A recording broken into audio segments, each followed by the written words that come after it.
Hey everyone, it is Sunday night. It's 8 p.m. on the East Coast. It's time for the Sit Down with LB.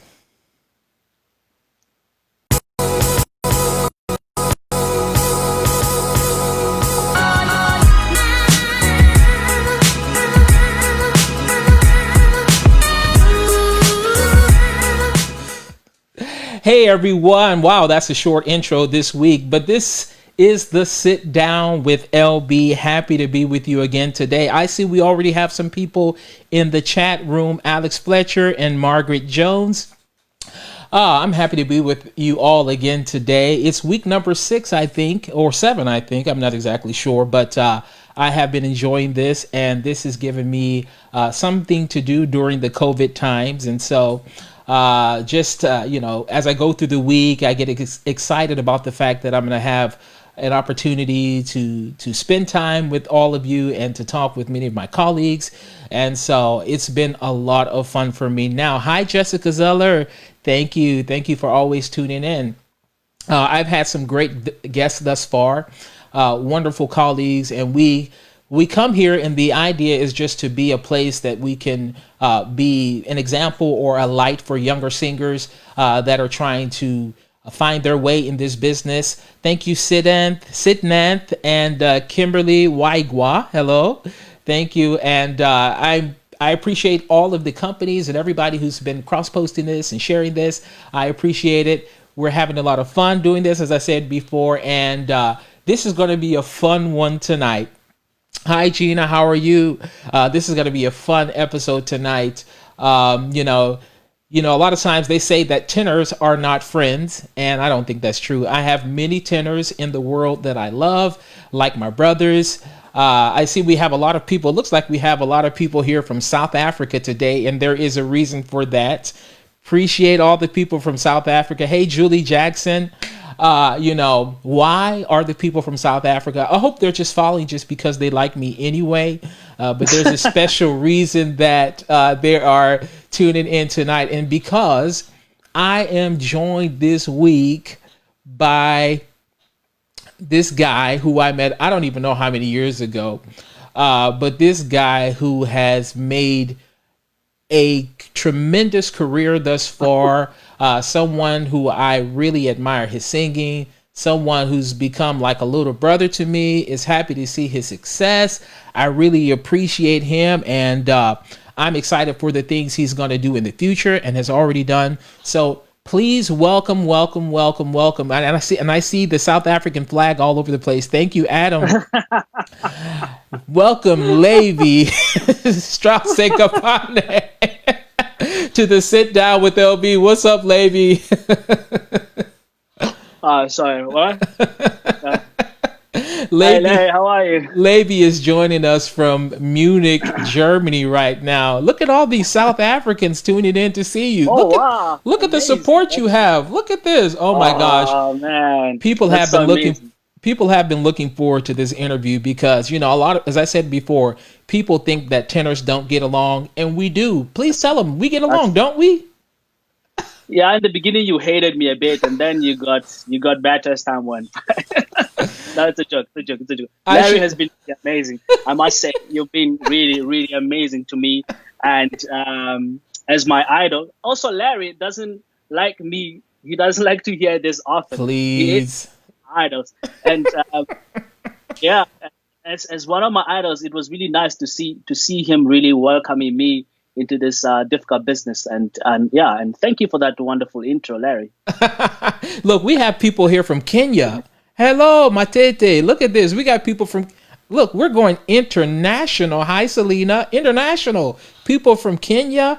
Oh, look at this. I love this. This is awesome. Clayton Scarborough says, "I love you so much." Well, I hope you're talking about me, but if you're talking about Levy, thank you also for Levy. Yeah, this is so let's jump into it. Let's talk about the beginning. Let's talk about your life in South Africa. Talk about your first musical exposure, your first musical experience. Wow. Yeah, it's a very interesting one, and this is a very good question. because I have to say that in the beginning, I grew up in a musical household. Obviously, my brothers and my sisters and my uncles, my aunts, and also including my grandparents. They were not musicians, but they sang. They sang they sang in church, they sang in school, and South Africa has this. I'm sure most of them can comment there that we have a huge choral tradition. Choral tradition, Yes. which shaped a lot of great singers that came out of that country, including me as well. We all had to start there. We sang, and also like it's not even about only about choral music. It's just about singing. The art of singing is with us. This is something that we do when we are happy. We sing when we are celebrating. We sing also when we have lost our loved ones, like for instance in funerals. So singing, the singing was always part of me, and then so I just but then it was not really my dream. It was not really my dream. My dream was to become a famous soccer player, football player. But can you even play? I was actually pretty good, and I played for my province, and I played a big league before I switched to music. I was pretty good. You would be surprised, and I still got it. I'm still a legend. Oh, really? You're a legend. My friends are gonna say I'm lying. I know my friends are gonna say I'm lying, but I don't care. I was good. That's it. In football? I was good in football. I was really good. So there's a real big tradition in football in South Africa as well? Yes, it's huge. It's huge because there's so much talent, and every young, not every young star, but especially in the black communities, in our communities, if you played soccer, you were pushed, you were pushed to trials. To play for big teams in the top South African league, like the PSL is our top league there. So you were sent to trials to try for these big soccer teams, and your family and your town people were just hoping that you just make it so that you can make them all proud. So soccer is something that really that we all wanted to be part of. Do you call it? Do you call it soccer or football in South Africa? We call it soccer. Okay, so like we do in the States. Okay, yes, because soccer. Everywhere else, I think. Isn't football Say it again. English way? I don't know. Well, isn't football what they? I don't know if the English people, and maybe some of the people in the chat window can tell me, if the English people call it soccer. We call it soccer. And, most of the world calls it football. But since we have such a strong tradition in American football, I think that the confusion would be all over the place if we tried to call both games football, even though we know, and I've been told this by many people, that you play football with your feet. And so actually using the ball with your feet in an American football, we don't use, if the ball touches your feet, the ball is dead. So unless you're a kicker. So because he says that English call it football as well. And, someone says we call it they call it football in England. So we got the word.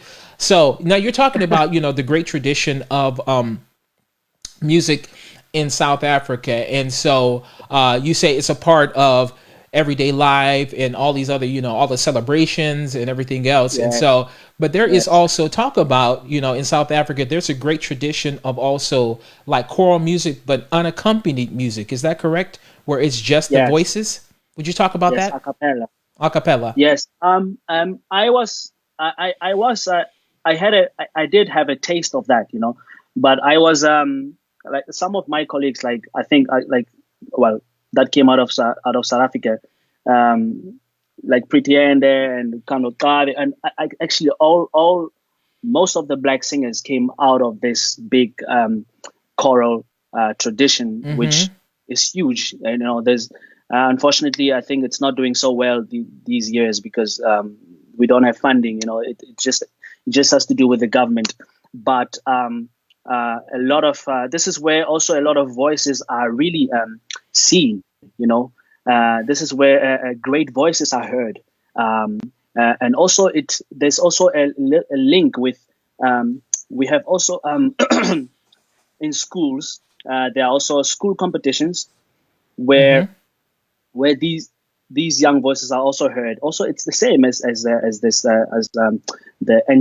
NCF choral competition, where all these great young voices are heard, and they are obviously also sent to university to study. So the choral music is really huge. It's really huge in our country. Um, Yeah. I yeah, I had a chance to sing in it. I think I was about 15 or 16. Yeah. I just decided to leave soccer, and I just decided to try this music thing.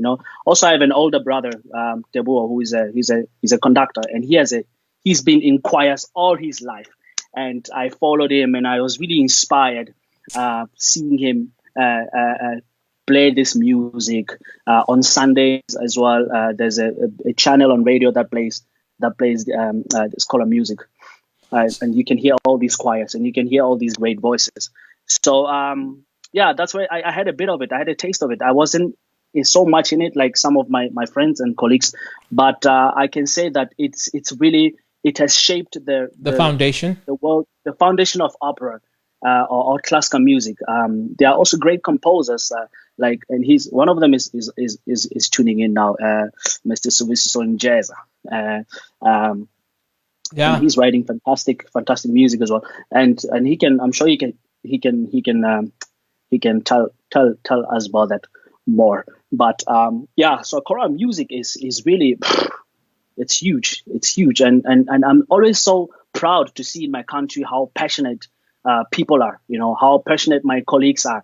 Even if they have a big career all over the world, they still go back there and to enjoy it. I do too. When I have time, when I'm in South Africa and it's playing, I go back there to watch the choirs and to see what's new, who's singing, and how the choirs are doing. Conductors as well are so passionate about choral music. They are so passionate, and it really makes me so proud to see that in my country.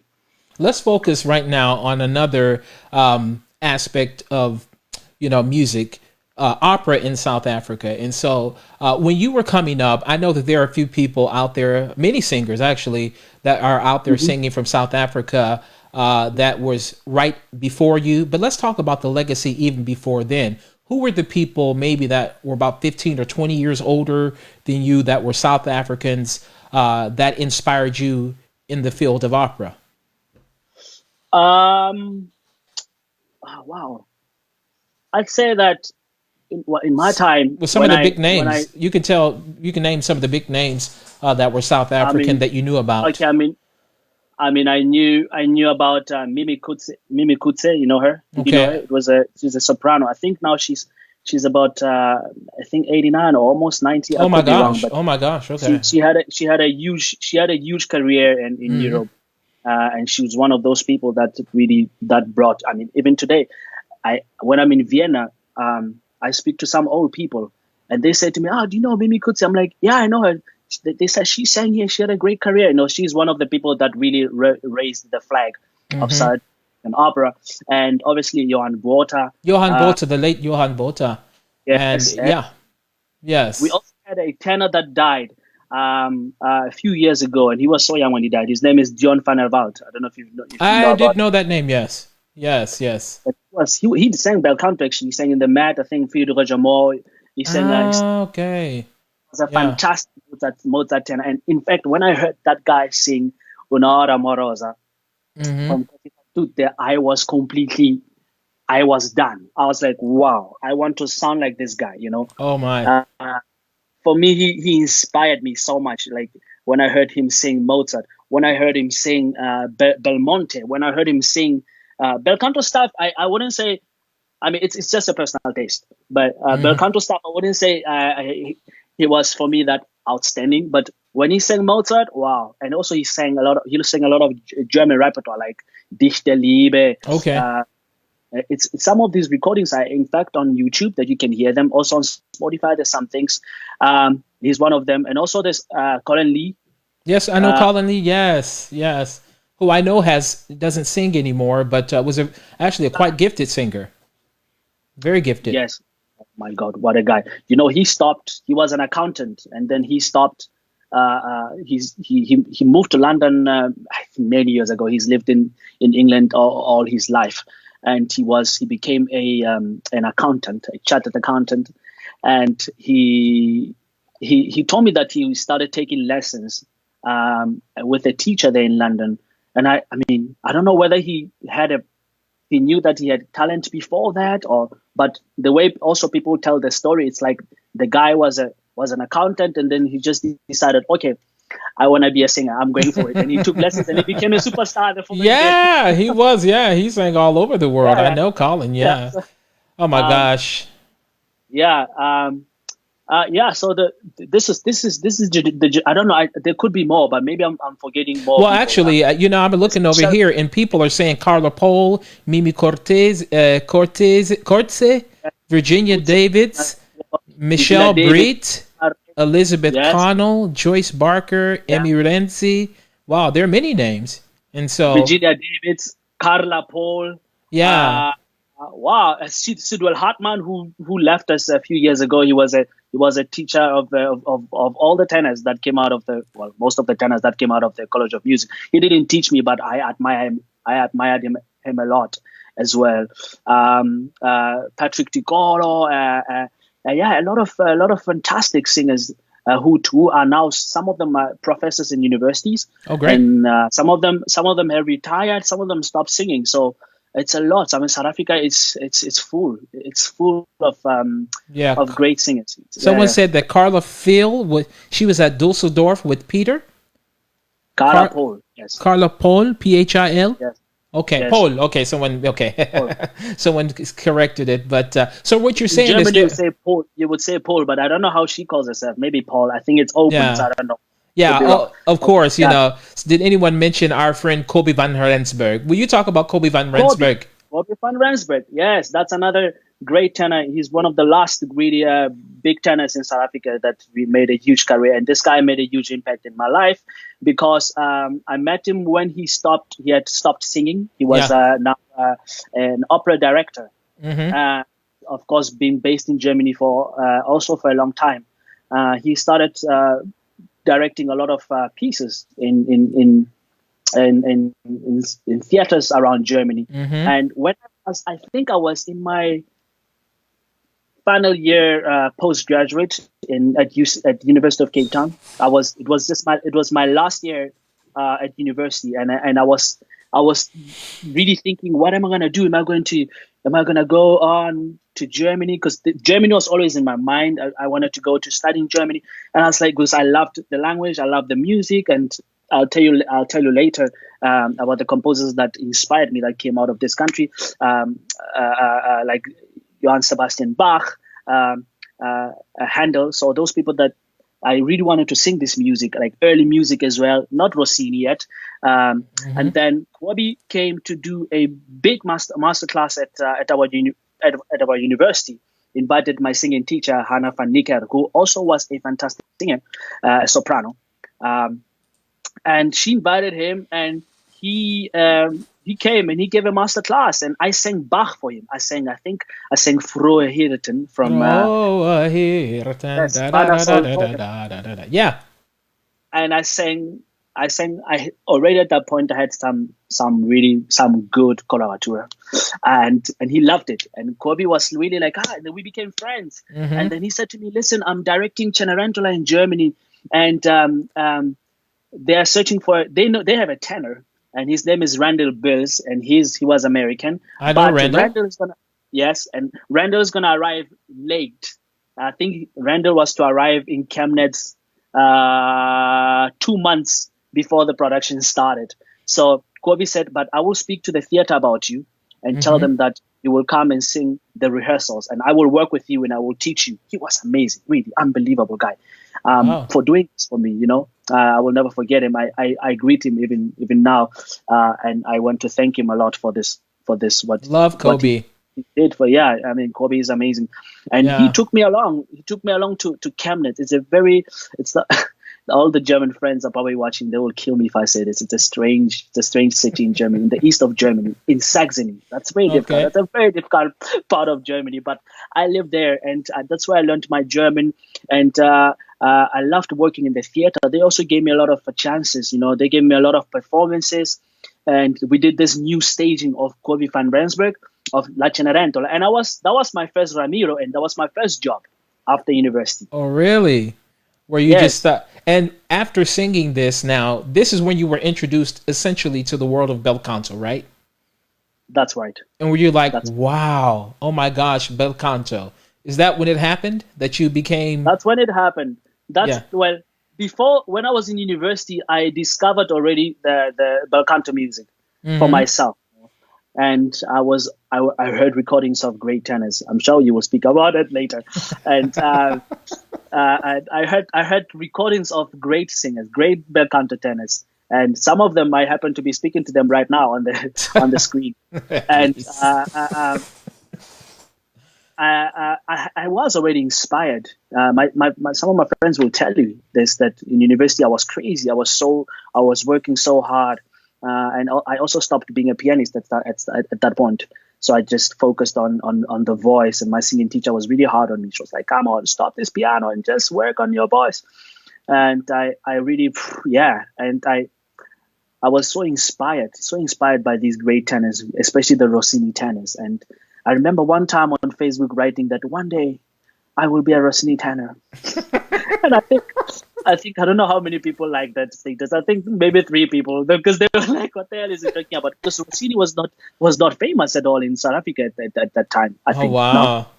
yeah, But read there was maybe only one. I mean,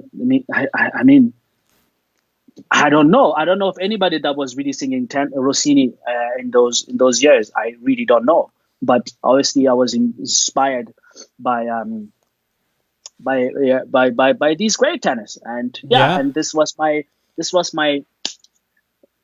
link and my stepping stone to become a bel canto tenor. Then I went to Chemnitz, and yeah, everything was So you that's went where everything. so you went from South Africa to Germany, and so your dream was realized. You said, one day I want to go to Germany and I want to be a singer. Yes. Arriving to Germany, was it all that you thought it would be, or was it like a complete culture shock coming from South Africa? Arriving to Germany at that point, yes, it was actually what I thought it would be. Mm-hmm.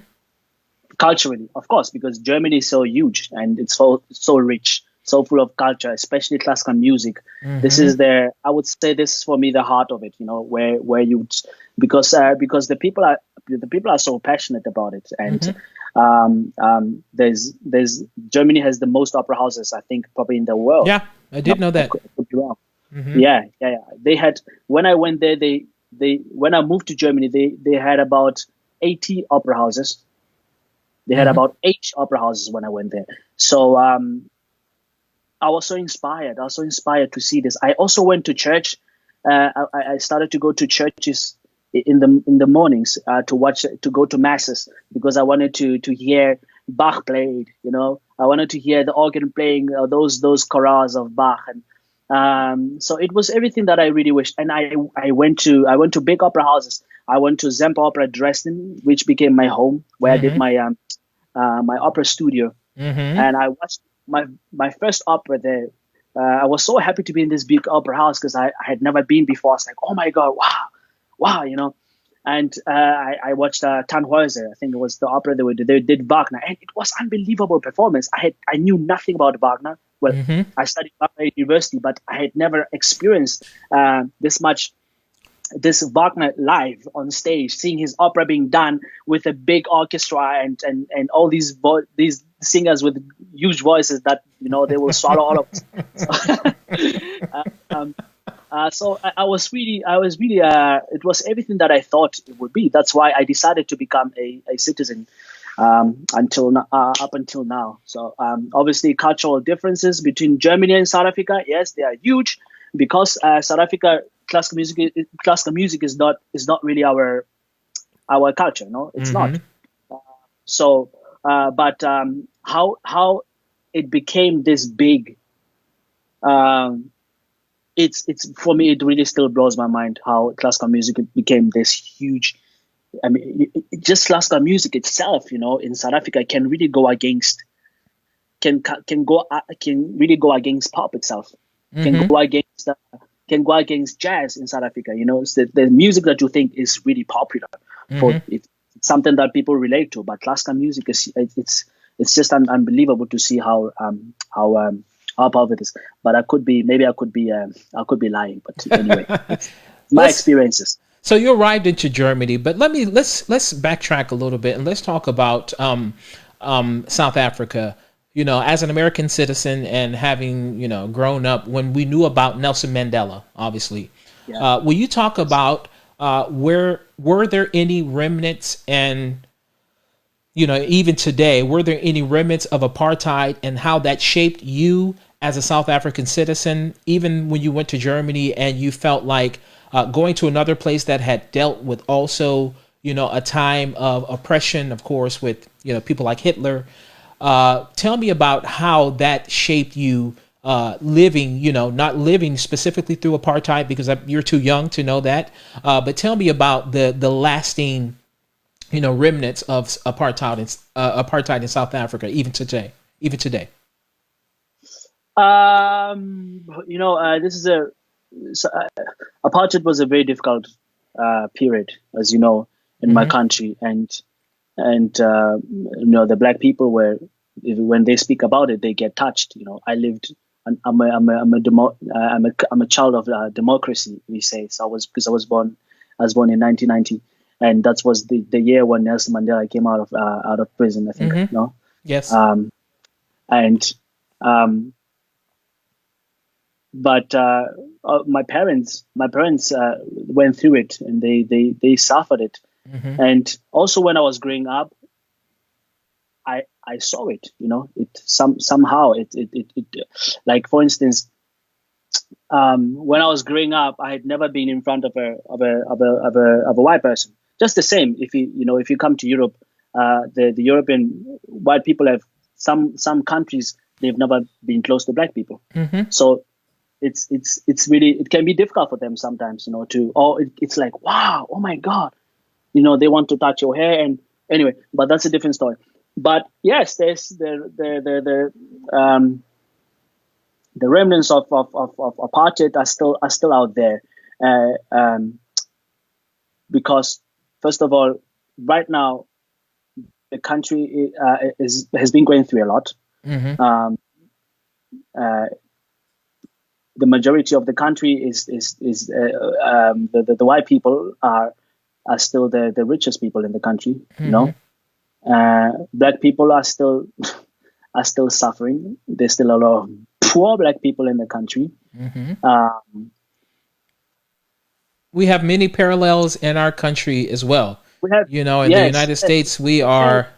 And let me say, and, it's interesting because I actually had the great pleasure of going to South Africa. I think you already know this. I went to Cape Town maybe about 6 years ago. And I yes. remember going to the Slave Museum there in Mhm. Cape Town and really feeling, I asked the question, but I did feel the weight of oppression. And I knew that I lived in a Yes, place where it was still kind of in the air. And, yeah, yeah, that it was a much more recent, if you want to call it, much more recent yeah. history with outright overt racism and oppression. Because even in the United States, we still deal with those things today, but it's something that's should have ended in the 1960s. But I know Yeah, that 1990. That's way later than the states. But still, yeah. going to Europe. So let's move forward. We don't have to go down that road any further. But let's go to Europe. And so you went from Chemnitz. I hope I'm saying it correctly. To the Chemnitz. opera studio in where was it again? In Dresden. In Dresden, in St. Yeah, Barbara. Yeah, you yeah. sang Barbieri there, I right? did. I did Yeah, sing Barber there, and so let's talk about how all those things, going from Chemnitz to Dresden, and then leading all the way up to Operalia, which for you was one of your Levy, if anyone doesn't know, Levy was what was it, 2000 and what year was it? 2017. He's the 17. winner, Yeah. the winner of Operalia. So that was a big thing for you. Talk about Operalia and your experiences leading up to that point and what that has meant for you and your career. Um, well, obviously, Operalia is huge. It's the biggest opera competition that we have. That's why it's called Operalia, the World Opera Competition. Mm-hmm. Cardiff Singer of the World too. Mm-hmm. But I think, well, I've seen both competitions, and I've seen what they've done for. Mm-hmm. I've seen what both competitions can do to people's careers. Mm-hmm. And I can say that Operalia is, for me, it's the biggest. And but before that, I won a couple of other international opera competitions Mm-hmm. that gave me the confidence, that gave me the experience. Mm-hmm. Like I won the Belvedere. Yes. It's also it's Austrian competition, also very big, and I also won the Montserrat Caballé, which was the last edition. The year when I did it, Mm. it stopped. Um, and these competitions were competitions that gave my career a boost, because then after that, then I met my agent. After these two competitions, not after Operalia, after these two competitions, I did a few. I won also others in South Africa, and after these competitions, that was the moment when my singing career started Mm-hmm. as a bel canto singer, because then I started to go out there into big theaters singing Rossini, and then I actually planned it that way, that I would take a break from competitions just so that I sing. So I was very lucky about. I think this was really by luck that you do. A singer wins big competitions, and then they go into a big career, and during the big career they go into another big competition. That was just by luck Mm-hmm. for me, and I was very lucky about that. That I took a break, but I was in the business. I got known by not everybody, but some of our colleagues and some of Mm-hmm. important opera people in the business. But I was still not known, Mm-hmm. that known. So I decided to then tackle Operalia. And this was for me. I was so nervous about it, because it happens. Or maybe on that day you're not feeling good, and then you lose, and then you have this reputation from the other competitions. So that was very Well, it's so internationally visible. Everyone knows yeah. what Operalia is. So if you win it, it doesn't mean that you have to win it and that's the only way you can be successful. But if That's, you are that's, successful, there's a long track record of people who've won Operalia, then have gone on to have major careers. There's a long list. yes, yes, yes. And I mean, I happen, I'm one of them, so I'm very lucky about it. But it then opened bigger doors in my career that I was waiting for these doors to open. Hmm. Um, and yeah, that was a really big moment in my career, a really Well, big. that's awesome. Look, I'm looking at all these wonderful comments here on the chat window, and I don't know if you see them. We have people all the way, from Holland. Someone earlier said they're from Holland, of course, South Africa. People from Chicago. Louisiana. My good friend Steven and Lisette Oropesa. They're in Wow. Louisiana. Yeah, Oh, they're on cool. here as well too. So, what I wanted to ask you was one of the things I wanted to ask you actually about where you went from Operalia. Did you start immediately singing, and you said you took a break from Operalia? You started then singing in some of the important theaters of the world. Yes, Yes. after Before this. I went to Operalia, yes, Okay, even before you went to Operalia, you started singing in yes. some of these I big sang in theaters. Paris. For instance, I sang in Paris Opera before I went to Operalia. So now you've sung in Paris, you sung in Munich, you sung in Palermo, you sung in Salzburg. Where else have you sung thus far? Many In places.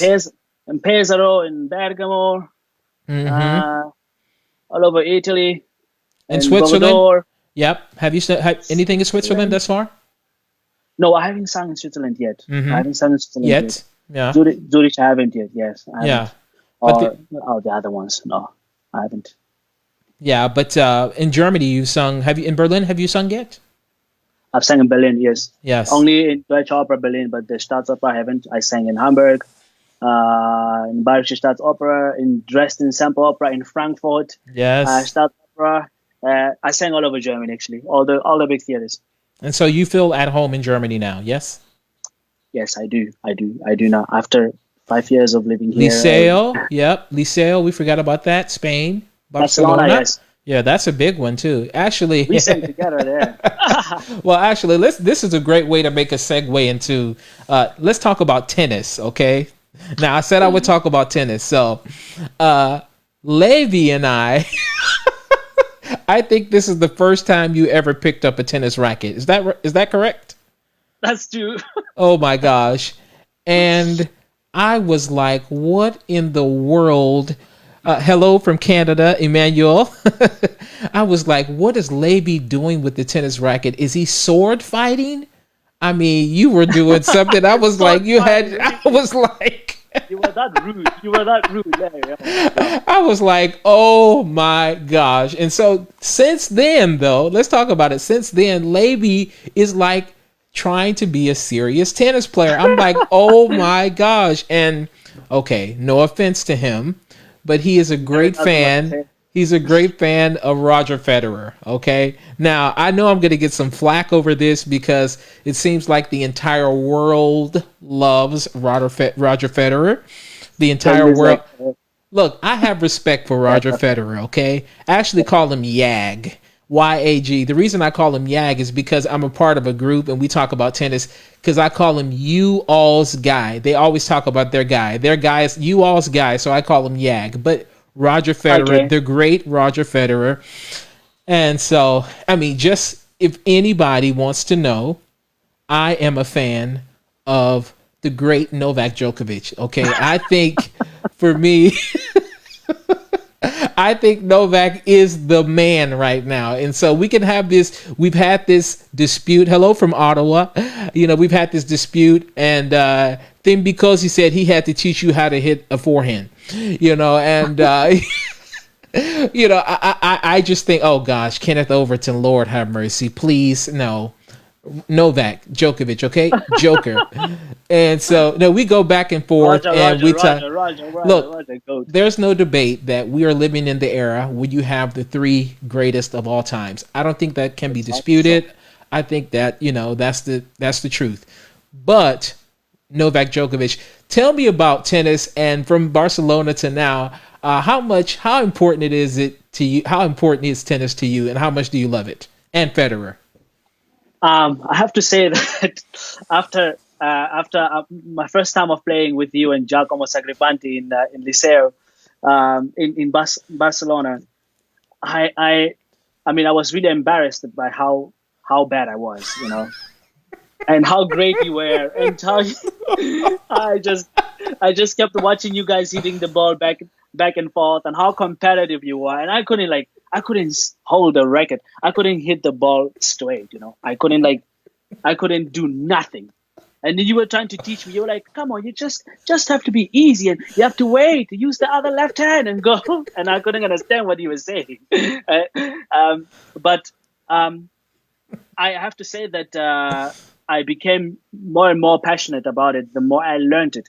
Because then I decided, come on, just go and take lessons, Mm-hmm. And I took lessons in Germany. I started to, and I was very, very, very lucky that I always was always trained by top people. Top people, like tennis elite trainers, or coaches. For instance, like in Hamburg, my coaches are like they're training, like some of their players are in ATP or in WTA. Mm-hmm. Yeah. So I was very lucky, but they were really hard on me. They trained me almost like I'm an athlete. But I said, don't kill me. I just want to learn how to play tennis. But I became better and better, and I know that I saw how you were traveling with your kid everywhere you went. You every country you go to. Hey, Lisette, Yeah, there's And Lisette. Yeah. you Hi, every Lisette. country every country that you go to, you carry your bags, your Yeah. racket, and everything. My And tennis you rack is inspired with me me. with that. Yeah. Yeah, I must say, you inspired me with that. And I always take my racket. I have a huge bag, and you should see it with. I think I have about 6 rackets inside, and I don't know I how have many like, shorts, how many socks, pairs of socks. I don't know how many pairs of socks. yes, it's And necessary travel equipment now, isn't it? yes, it is. It is. So the more I played in every country I went to, I've been playing. So Hmm. I became better and better, and also I started to see a lot of parallels to Hmm. the technical parallels between tennis and Singing. opera singing. Yes, I tell people that all the Um, time. Yes. and and some people, like, let's say we meet in a bar with some friends, and they don't understand what I do, and I always have to explain to them through tennis, Hmm. the game of tennis, Hmm. how got to be so technically good, because if you got things the wrong way from the beginning, Yeah, you are deficiencies. probably Yeah. you are probably not gonna survive, and it will be clear later on that there's something that you missed. So there's always these parallels. You've got to. I mean, it's so technical, and I love the how you use your whole body, which we do with as well for us as singers. Absolutely. But Absolutely. the stage, we have to use our whole body, and we have to move. We have to run from the other side of the stage to that across, and you've got to be careful because you've got to keep the voice and your technique there. And it's the same with tennis. Hmm. You have to be careful that when you serve, you don't swing the arm too much, but you've got to always start from the back. Otherwise, you could get you could get a You could injure dislocate yourself. Yeah. something, which I did. I did actually. I think I was in Bergamo, and I was learning to serve, and the coach was like, he was swinging so fast, and he said, "Levy, just throw the ball and just swing." He was an Italian guy, and I was like, "Okay," and I was like, and I heard, and I was off for like a month. I couldn't play because I You I, hurt I your, yeah, messed up injured yourself. Yeah. I my tell you, shoulder. it's so important. And I tell people all the time, especially if we sing bel canto, that means we don't have like voices for Wagner. We have to use our voices as efficiently. And the same thing is true with tennis. You have to know how to use your arms and your feet and everything efficiently. And you go out there and you see kids that are hitting the ball so hard. It's not that they have power. It's just that they Uh, have mastery over their bodies and their rackets and their minds, and so they know how to use their bodies and everything else efficiently. And that's the same thing that we have to do with singing. Yeah. yes, yes, I have a yes. question for you. Someone asked me, Lino de Gaspara says, "What is your signature role or signature aria?" So that would be an area that I get to perform a lot in concerts and also in auditions. I would say that um, lately it's been not lately, for the last 3 years maybe. I auditioned a lot with A Come Mai Non Senti, Pietà de Miei Tormenti from Otello's from Rossini's Otello. This is the Yes. this is my signature aria. It's beautiful. Chi ascolta, ba-bam, ba-dam. And you I sang it man. pretty well. No, you were amazing. Not pretty well. You were amazing when you sang it. So, yeah. I'm still learning, Levy. I'm still learning. I'm trying to. What? And so, and I don't know if people know this because we didn't say it before. In theory, because, of COVID and we don't know everything that's, going to happen. In theory, Levy and I are supposed to have a duo recital in Palermo. And Yes. so there's so And much we're one. making a CD. We're going We to are make making a it. CD. We're going to make a CD as well. It's going to be a live recording or something like that. So please look out for that. But it's one of these things that we're like, okay, Levy, what are you sing? So Levy is trying to come in there and take all the good pieces. So he's like, I want to sing Otello and I want to sing. I'm like, Levy, leave some of the good stuff for me. He's just trying to take all my work and all the good music in this recital. And I'm like, what the heck, Levy? Oh my gosh. But Can no. I say something? Can I say something? Larry is scared of singing all the low parts because, like the Nozzari part, which is the baritone part. So I've decided to sing those ones, and he will sing the high parts. Yes, I said it. No, In the that's not duet, even he true. sings the high part. I sing the low part in the That's duet not because even I true. have because my voice is lower. Look, I know it's late. Okay, thank you. Then because he's like, thank you. Let me have some of the good stuff too, Levy. You just want to hog all the good music? I'm joking. No, that is going to be fun in Palermo. But No, that's funny. that's going That's to be a happening. fun. I think that's happening. It's That's happening. supposed to I happen. think it's Well, on the way. it depends on if they let me come to Europe now. Right now, we're not invited. So hopefully, I want to come. Somebody said, please come to South Africa and make. Yeah, I was supposed to come to Opera Jules last year, well, this past year, but, COVID slowed that down. Yes. Why not? Selena Perryman Why? says we need to draw some straws. And so, right, Lisette, what? Yeah, Levy, he's not even nice. And who is it? Thulani is talking about tenors being passionate about tennis. There's so many Yeah. tenors that play tennis. And so Yes. there's talk of us trying to have a tournament even. And so we'll see if here's a question since we're talking about tenors. Mark Williams You says will beat me. That's for which sure. yeah, please. Which Mark Williams says which of you can hold a high C the longest? No, why are you asking these things? You are taking. Oh God. This is what Mark Williams said. Who holds the high C the longest? Are you asking a question between a student and a teacher? You are asking a question between the student I'm gonna do and the this because teacher. this is funny right now. There's my laugh track because it's supposed to be, yeah. So Okay.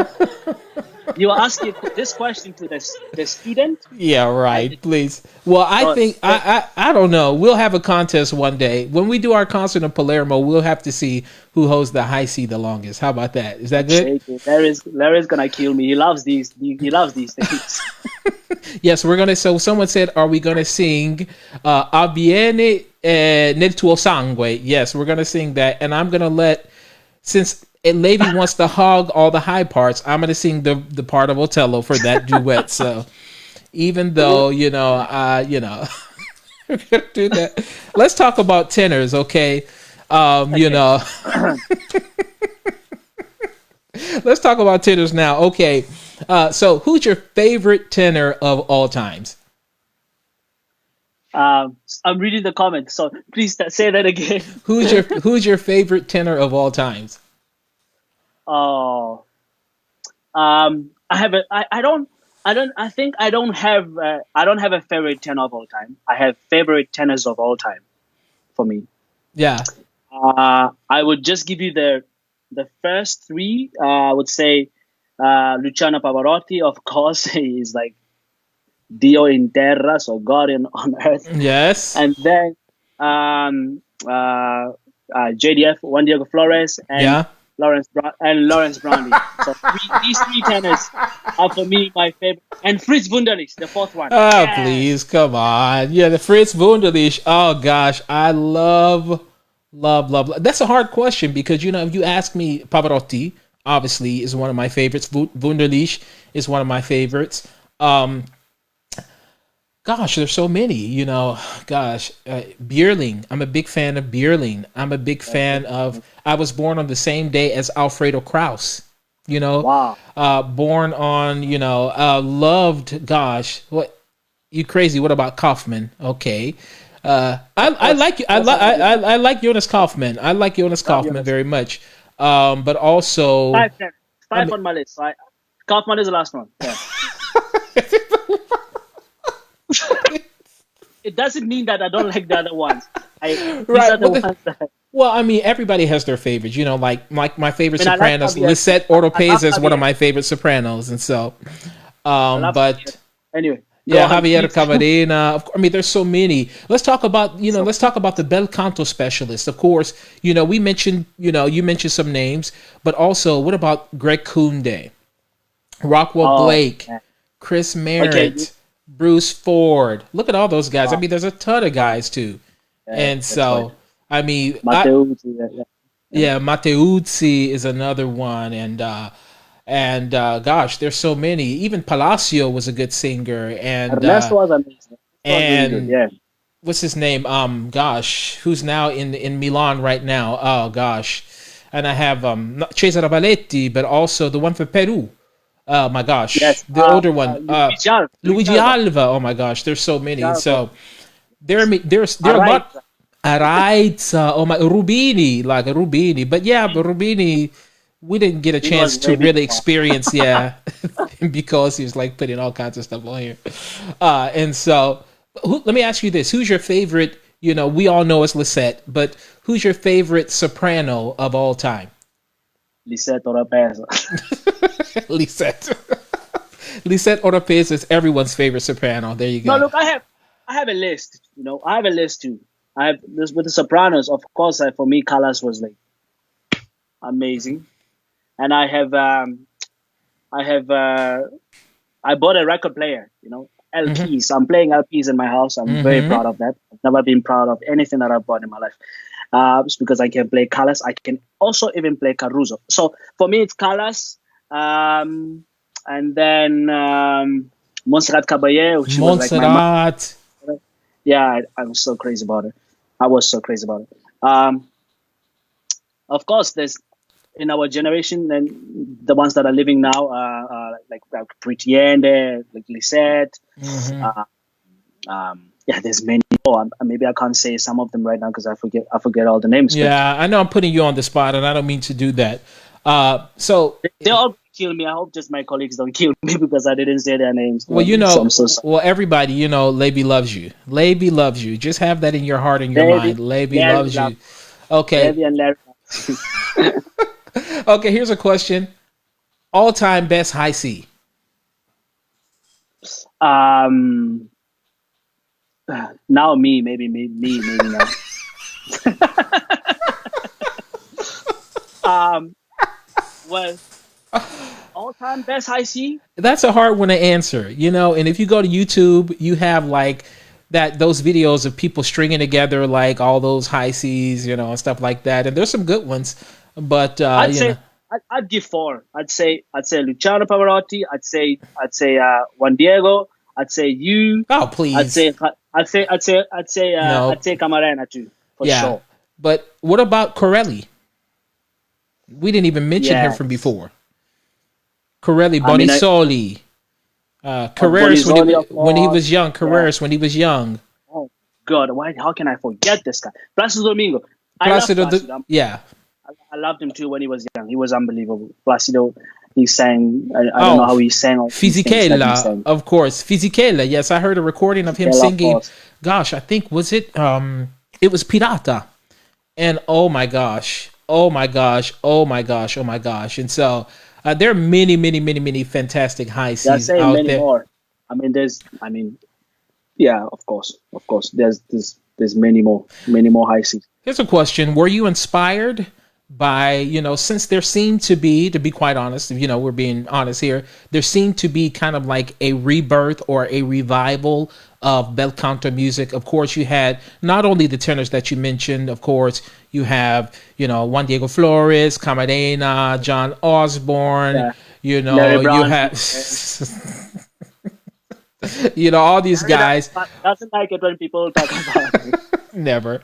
But, were you inspired because you felt like this was kind of like a revival of bel canto music and there were so many people out there singing it in the important theaters of the world?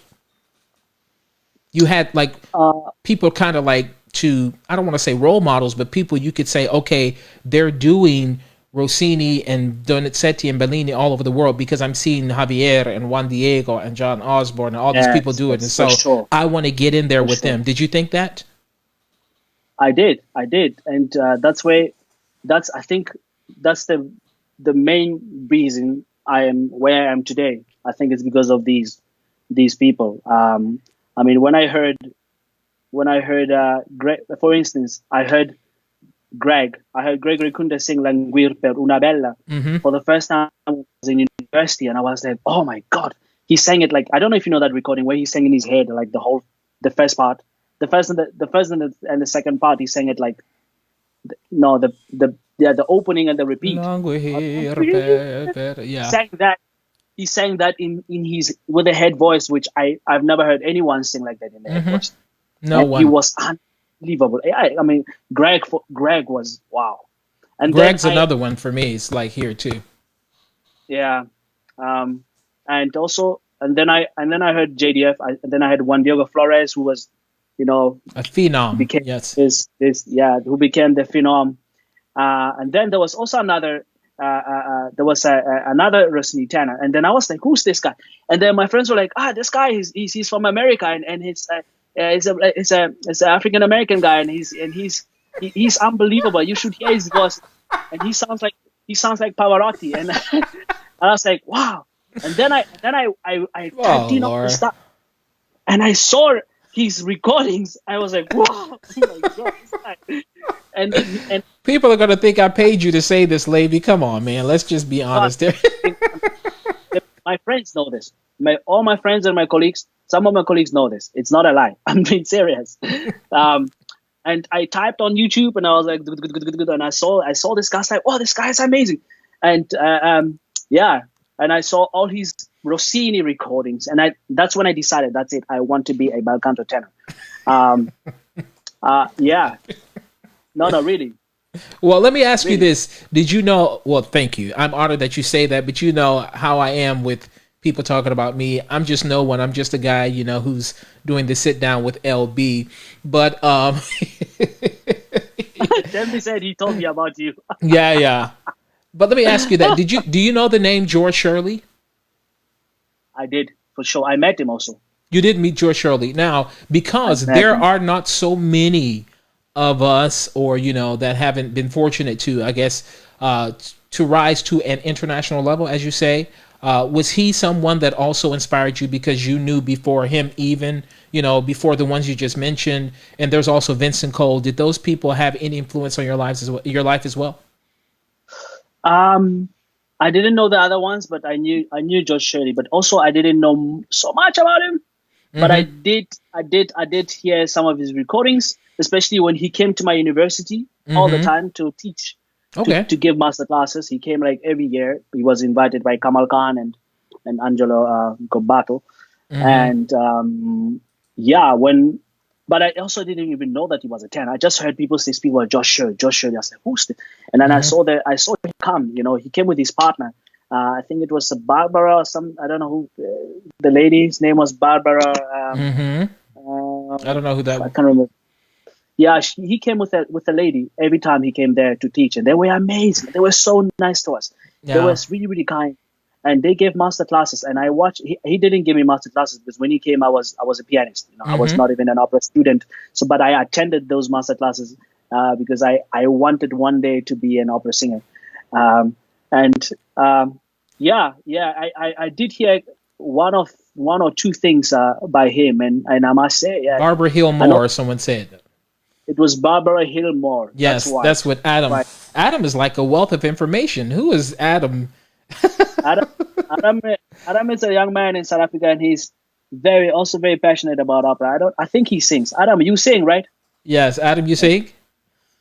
I Well, think let Adam sings. Barbara Hendricks. Yes, that's another name too. Here, let me ask you this. We're going to wrap it up in a couple minutes. When you talk about these people that influenced you as a singer, uh, let me ask you now that you have been fortunate to be able to sing in all these wonderful places. And for those who don't know, Levy will make his American debut next year and in San Francisco Opera. Is that correct? Yes, since I Yeah. lost LA, Yeah. He was supposed to be I doing lost. LA, but he's going to do San Francisco. And I'm hoping, and I'm believing that, of course, all the other important, theaters around the world, including the one in New York City, Metropolitan Opera, will give you the invitation at some point because you should be singing there. But now that you've done all these things now, are there many people, you know, do you feel like you are a mentor for young South African tenors right now? Yes, I think I. Is I that don't like to important to think I you? am. I don't like to think I am, but I think I have become one to them. So because I see by what they write, they're writing me. Some of them are texting me, um, like asking me for lessons or some tips. But I mean, I stopped with answering people on Facebook because some people just go too far. But anyway, but yeah, I You got to screen sometimes that stuff. I go back to South Africa and I do a concert. And then at my concerts, a lot of them come actually, and they speak to me, and we are so proud of you. And I'm really I'm saying this without no pride at all, or without I'm saying this really thanking everybody, because South Africa has supported me since the beginning of my career, and the people love opera. And I there's a lot of fantastic young tenors. I don't know if you've seen on Facebook there's a competition going now, right? Yes, in Yes. Jabulo, Madala is running a competition online, and I think he's done already sopranos and tenors, and it was unbelievable. I was really to see the tenors. Oh my God! Like I was really just watching them. I was like, wow, this guy, so much talent. I mean, I wish you could see this. It's really Incredible. unbelievable. Yeah, Incredible. Well, really. of course, there are a number of talented South African singers right now singing across the Wow. world. Of course, our dear friend Pretty Yende, not just her, but there's so Pumeza. Of course, you have Musa. Yes, You have so yes, many people that are singing all over the world. And so there's a great yes. tradition that's an even Lutando Tabe, Luta. Yes, Luta. I mean, there are many. I can't even, let's see, gosh, of course, Sunny Boy is doing very, very Funny well, and Boy as well. I mean, Yeah. there's a number of people that are doing really, really, really well from South Africa right now, and I know that the country, the continent, the country of South Africa, but the continent of Africa is so rich in talent right now, and so I'm one of the ambassadors for Opera for Peace, and so I know we're supposed to be doing some stuff, partnering with some of these organizations to even discover more talent in South Africa. So I'm Yes. excited about that. But Yes. I know you were supposed to do the opera jewels, right? I was supposed to do Opera Jewels, but it got canceled due to Yes. COVID. That's But amazing. Because I did it last year, and it's fantastic. They will love you. So Larry is coming to South Africa. I don't know when, but he will come to South Africa. yeah, well, I've already been, and so I want to go back. And Your first concert, I was first year in university in yeah, Cape Town when you did the duet concert. Oh my God, we were like blown away by your. That's really amazing. I met Wow. so many young, South African singers and people who told me I was in that recital or I knew about it or something like that. So it's just that place is oozing with talent, and so I definitely want to go back. We should plan something big to go and do some type of big benefit Let's concert in South Africa let's do it. because, Yeah. for Yeah. me, it really warms my heart to see, people that look like us, enjoying this Yeah. classical music, but also appreciating the art form. Yeah, and they are crazy about you there. I mean, Yeah.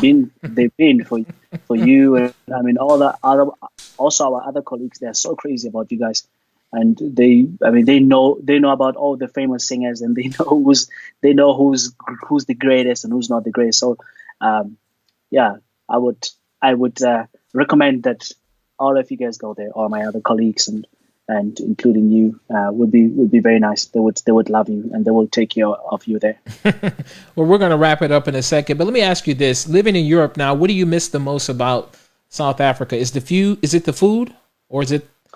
That's for sure. The food, the humor of the people of the South African people, of South African Black people, actually. But I still follow everything on on Facebook, and I'm every single like I wake up in the morning and I read like I read Black Twitter. I just come across a post that kills me for the day. I tell you, and Yeah. it's this humor from amongst the Black people in South Africa. It's amazing, and I really miss this. And sometimes I tried to leave Facebook. I said, okay, I'm gonna close my private account and just go, because I cannot deal with Facebook. But I cannot anymore. I can't, because Golda. I really can't. Oh, Golda! We Oh my forgot about God! Golda. Sorry, I interrupted you. Thank you, Oh, Robert Golda! Lamar. Thank Golda. you. He's also a Yes. Federer. He's also a Federer fan. So I almost act like when I looked at his name, I almost didn't even say it out loud because Oh, just Golda! Golda's amazing, and she's doing great. She did she she did really good in the Gold. match. Love Yeah, Golda. yeah, Love Golda. She just had a recent, many successes, but the most recent success she was doing Poor Game Best. She sang Clara, yeah. and You she saw was that performance? Yeah, yeah. yeah, she's great. I love Golda. I mean, I've known Golda since her days in the program at Munich, Bayerische Staatsoper. And so I know her since Yes. then. Elsa van de Hever. There are many. Gosh, thank you, Adam. Yes, yes. Elsa Look as at well. Wow, I've yeah. never met her, but she's amazing. I when I sang in Bordeaux, they she's so famous in France actually, Hmm. Elsa, and the people were like, oh, do you know Elsa van in here? I was like, Yeah, she's so great, and she lives in France for a long time now, I think, and Yeah. they love her in France. Yeah. Yeah. Well, as we wrap up, tell people where they can follow you, Levy, and make sure that they know where your social media handles are. You're on. So I mean, I'm for on those of you, I'm on all. I know everybody knows who Levy is before tonight, but if you didn't, go and search him on YouTube. He has tons of videos out there, and tell them where your social media handles are. So I'm on Instagram as Sekgapane official, and but if you type my name, Levy Sekgapane, You might have to I will spell pop up. that. Okay, Sekgapane. Well, in my home language, which is Sotho, Yeah. we pronounce the KG as so like a German way, like Sekgapane. Okay. So it's a Sekgapane, Sekgapane, and Levy is the English the English way. It's a Hebrew name, and it's Levy. Mm-hmm. And on Facebook, of course, I'm on Facebook. Since my Facebook page was hacked, and then the hackers changed my name, and now I'm trying to return it back to what it was, and it's Mm-hmm. taking Facebook, I don't know, ages, and it's become now Levy Tanner. So if you type my name, Levy Sekgapane, on Facebook, it will appear. My page will appear, and on Twitter as well, it's Levy Sekgapane. Okay. Well, awesome. Well, Levy, come on, man. Thank you. Thank you for being here. Bro, Thank you for being on the Sit bro, Down with LB. Levy is in Munich, Germany, so it's actually about 3 o'clock in the morning. Is that correct? that's true. I was So just he falling asleep to all stayed your up. jokes. I was about to sleep on all your jokes. He stayed up so he could sit down with us. Thank you. Dimitri Ivanche is on here. Thank you, my friend Oh, Dimitri. Diva. Yes. Wow. Yeah, he sends hugs from Essen. And so I want to say thank you to you, Levy. Thank you for being here. Continue success. I want to see you doing the best that's possible for you and all the debuts you've made, but to continue to make the great debuts around the important theaters, the more important theaters in the world. I'm excited about the fact that you'll be doing that. Thank you for everyone who's watching in Germany, in Essen. Of course, we have someone from Holland. We have someone from Johannesburg, not just in Cape Town. People in the U.S. all the way from the East Coast to the West Thank Coast. you. We Thank appreciate you very much. everybody following. Yeah. Thank you guys for supporting the Sit Down with LB. I am having a good time doing this. As I said before, I can't wait to be with you all again next week. I will be joined next week by my dear friend, Janai Berger. And so that'll be another fun and interesting time. So thank you all for joining the Sit Down with LB. Have a wonderful week. We'll see you next week.